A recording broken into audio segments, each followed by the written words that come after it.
নমস্কার, কেমন আছেন সবাই? গেদে চেকপোস্ট দিয়ে যারা প্রথম আসেন, ম্যাক্সিমাম 5% মানুষ একটা ভুল প্রত্যেকদিন প্রতিনিয়ত করে যাচ্ছেন। এই ধরুন, ভুল করে লেডিস কম্পার্টমেন্টে উঠে পড়া। আর লেডিস কম্পার্টমেন্টে উঠলে আপনাকে ফাইনেও গুনতে হতে পারে, আবার সামনের প্ল্যাটফর্মে গিয়ে আপনাকে নেমে আবার জেন্টস বা সাধারণ যে কম্পার্টমেন্টগুলো আছে সেইগুলোতে উঠতে হতে পারে, কারণ লেডিস কম্পার্টমেন্টে কোনো পুরুষের ওঠা নিষেধ আছে।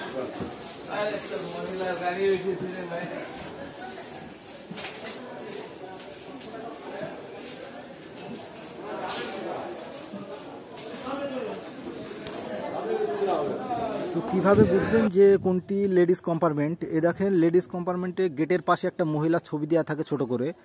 তো এটাতে অতটা পরিষ্কার বোঝা যাচ্ছে না, আপনারা একটু লক্ষ্য করার চেষ্টা করবেন অন্য ট্রেনগুলোতে। তো আজকেও কিছু মানুষ ভুল করে লেডিস কম্পার্টমেন্টে উঠে পড়েছিলেন, তো তাদেরকে আমি বোঝানোর পরে দেখি ওনারা লেবে গেলেন। তো আশা করি আপনারাও একটু সচেতন থাকবেন গেটে চেকপোস্টে যখন আসছেন এবং ইন্ডিয়ান ট্রেনে যখন যাতায়াত করছেন, ইন্ডিয়ান ট্রেন ইউজ করছেন, সেই ক্ষেত্রে এই নর্মাল জিনিসগুলো একটু সাধারণত মনে রাখার চেষ্টা করবেন। আর তাছাড়া ভুলবশত কখনোই প্ল্যাটফর্মের উপরে থুতু ফেলবেন না। আর এটা এই ক্ষেত্রেও আপনাকে পানিশমেন্ট হিসাবে আপনাকে ফাইন গুনতে হতে পারে। আর তাছাড়া রেল লাইন ক্রস করার সময় সর্বদা আপনারা ওভারব্রিজটা ইউজ করবেন, কারণ ম্যাক্সিমাম মানুষই বোঝেন না।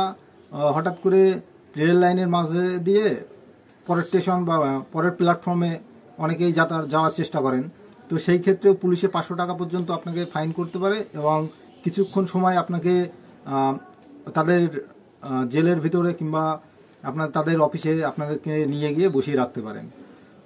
এরকম অসুবিধায় অনেক বাংলাদেশি ভাইরা পড়েন, বিভিন্ন রেল স্টেশনে গিয়ে এরকম সমস্যায় পড়েন অনেকেই। তো এই সমস্ত বিষয়গুলো একটু মনে রাখার চেষ্টা করবেন।